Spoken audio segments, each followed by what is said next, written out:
원폭 만들 때 이렇게 셀 줄 몰랐대요, 과학자들이. 그래서 8월 6일날 플루토늄 말고 우라늄 235, 8월 9일날 플루토늄 239였어요 여러분. 그거를 떨어뜨리는데 이렇게 제가 될 줄 몰랐다는 거예요, 과학자들이. 다이너마이트 원자 폭탄은 백중에서 딱 떨어지면요 뭔지 아세요? 태풍을 일단은 덮치게 만들었고요, 딱 떨어지면 태풍이 오게 만들었고, 35% 있죠. 50 하고 나서 50 남았죠. 50 중에 35는 열선 있죠, 우리가 전기에 딱 이렇게 감점되는 거, 그거고 나머지 15가 방사예요 여러분. 무조건 방사 아니에요. 태풍, 열, 방사, 그 방사는 15밖에 안 되는데 그렇게 씨를 말린 거예요. 그런데 그 원자폭탄을 여러분, 일본은 미국의 메가드가 원래는 큐슈 위쪽에 이 지방에 우리 여기에서 조금 올라가는 고쿠라에 박살내려고 했어요. 왜? 야하타 제철소 없애버리려고. 알죠? 야하타 제철소. 우리 박태준 선생님이 거기 가서 기술 배운 곳. 거기는 무기도 많이 만들어내고 못 만들어내는 게 없어요. 그걸로 박살을 낼랬는데 그날 비가 너무 와서 히로시마로 간 거예요. 히로시마 날아갔죠. 근데 미국이 그만할 거가 빨리 결정해라 했는데도 일본인들이 일본은 전 세계에서 언어를 제일 잘하는 나라예요.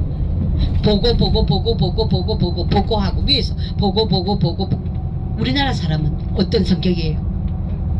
내가 책임질게 이런 게 있단 말이에요. 그게 대륙인입니다. 이 사람들을 보고 도대체가 올라갔다가 보고 내려오는 사이에 미국이 더 이상 계속하겠구나 빵 던졌는데 그게 나가사키예요. 나가사키. 씨가 됐습니다. 여러분 지금 상상을 해보세요. 씨가 됐다고요. 사람은 완전히 씨가 된 거예요. 여기에서 저기 떨어진데 여기 온전할 거라고 생각하세요? 아니, 나가사키에 가면 몇 메다 거리에서 어떻게 된 그림인지 평화공원에 가면 싹 다 있는데 그때 죽어가는 사람들이 똑같은 말을 하고 죽었어요. 물 한 방. 목이 완전히 똑같은 말을 해도 물. 그래서 평화공원에 1945년 8월 9일부터 10일부터 지금까지 분수를 한 번도 멈춘 적이 없어요. 영혼들아 물을 먹어라. 지금이라도 물을 한 번도 끊은 적이 없어요.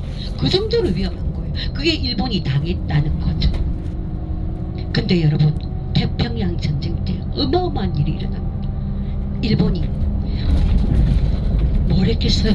군사들에게 미국을 이기기 위해서 진주만을 공습하고 진주만에서 이기고 나서 미드웨이 해전에서 또 이기기 위해서 일주일을 걸어도 잠이 오지 않는 에너지의 약을 만든 게 뭐예요?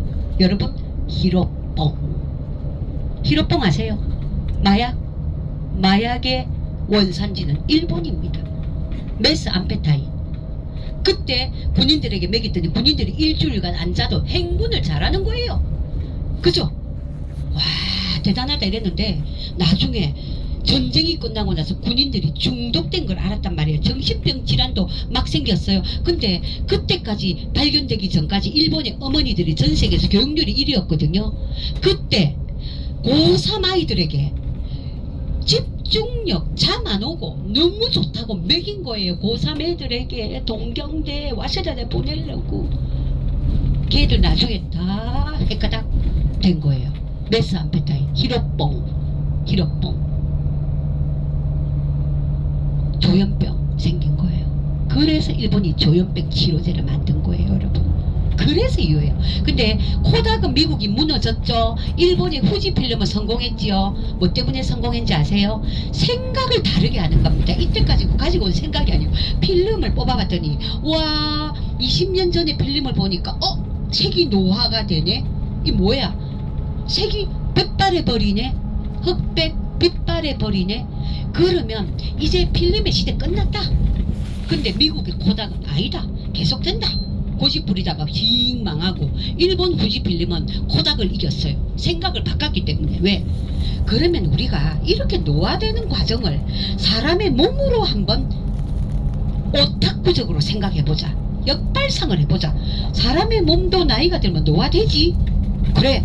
그러면 이렇게 카메라 필름을 가지고 사람의 몸을 한번 찍어볼까? 기계를 만들어서 해서 성공한 게 뭘 것 같아? 엑스레이 말고, 그 다음 MRI 말고, 또 듣고 계세요? 그 다음 또 CT 말고, 초음파? 초음파는 초음파인데 초음파 내시경. 굳이 필름에서 굳이 15V가 와서 칼로서 몸 열어봐야 알았겠나. 밖에서 호상하게 하니까 몸 안이 다 보이던 거예요. 몸 안에 이 주름 사이에 뭐가 있는가 다 보였다는 거예요. 여러분, 이게 중요한 거예요. 조준이 잘 된 니콘 카메라처럼. 그래서 제가 사진을 좀 찍거든요. 왜냐하면 제가 아르바이트 하면서 니콘 카메라를 가지고 놀았어요. 여기서 외로울 때. 그래서 그 니콘 카메라의 매력은 뭔지 알아요? 소리입니다. 소리.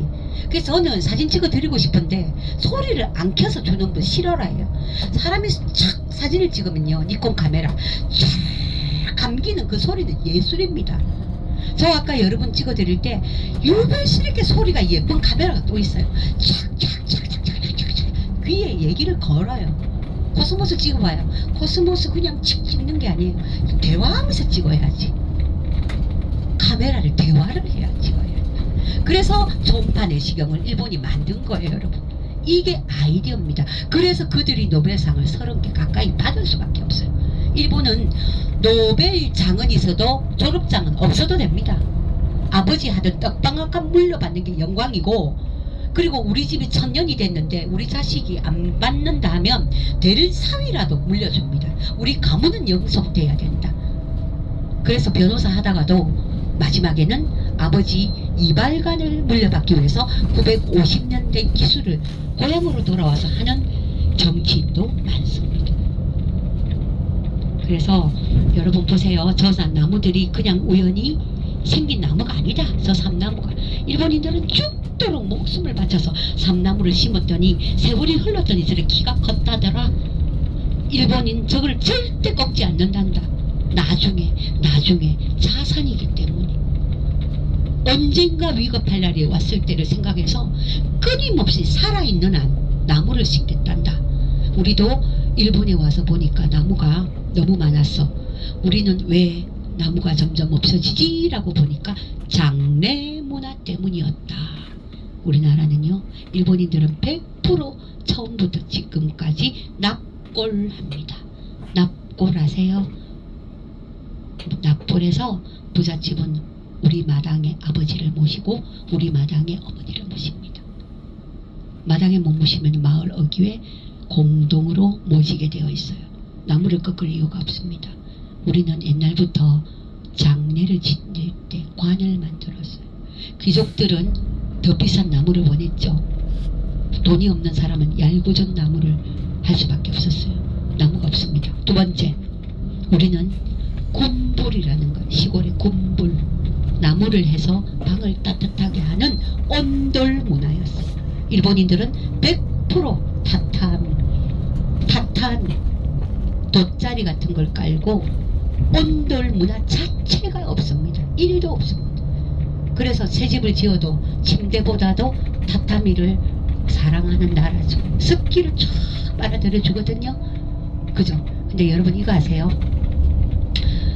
제가 어제 그런 얘기 살짝 했을 수 있어요. 우리나라 귀족들은 북향집에 살았다고. 돈이 많으니까. 북향집은 주역에서 아주 좋은 방입니다. 북쪽은 재물과 관계가 있기 때문에. 근데 언제부터 그들은 추운 북향집에 살면서 돈이 많으니까 나무를 너무너무 많이 해서 지저대니까 부유하게 살았는데요. 우리 같은 서민들은 햇빛이라도 잘 들어오는 집을 원했어요. 그래서 집을 구할 때 오늘날까지 남향집을 원합니다. 남향, 햇빛이 잘 들어오는 남향. 이도 귀족들과 영반대로 살았죠. 다 이유가 있습니다. 그래서 우리나라도 일본의 나무를 이디오피아가 일본보다 나무 많았습니다. 지금은 왜 거지가 됐죠? 나무 다 꺾은 거예요. 청일전쟁 일본이 왜 이겼죠? 자유항쟁하고 나무 다 꺾은 거예요. 진시황이 나무 꺾은 거예요. 아방궁 만들었어. 공전을 만들었어. 이화원을 만들었어. 나무는 필요 없어. 엄청나게 뭘 짓고 자기 나라 나무를 다 꺾은 거예요. 호위호식하면서 사치하면서. 일본은 끊임없이 심었잖아요. 그래서 우리나라도 식목일을 만들자라고 해서 4월 5일 식목일을 만들었는데 성종께서 선농단을 만들어서 아주 농사가 잘 된 날, 선택한 날, 음력으로 삼국이 통일된 날, 선농단에서 곡식이 잘 된 날 소를 잡아서 육수를 끓여내고 거기서 귀족막 먹던 국수를 넣어주신 날, 우리 그날에 모두 선농단의 음식을 먹었죠.